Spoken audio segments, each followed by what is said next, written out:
prorab mutaxassis bo'lsa, bizning yo'nalishimizdagi o'sha santexnik usta yoki injener deyiladimi, o'sha mutaxassis bo'lsa, zakazchik uy egasi, klient, u ham nima deydi, saviyali bo'lsa, mijozimizdan saviyali bo'ladigan bo'lsa, bu yerda hamma bir-birini hurmat qilib eshitadi. Ya'ni misol uchun prorab ustadan, santexnikdan ko'ngli to'q bo'lsa, ya'ni professionallik darajasini yaxshi baholaydigan bo'lsa, bizning sohaga kelgan paytda santexnik gapirsa, prorab eshitadi.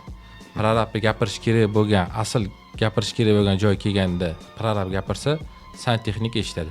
Bu nima deyiladigan bo'lsa, bu mutaxassislardan tashkil topgan jamoa bo'lsagina shu narsa, ya'ni shu gapga hojat qolmaydi. Faqatgina prorab gapiradi yoki faqatgina boshqa odam gapiradi degan xulosaga hojat qolmaydi hisoblaymiz.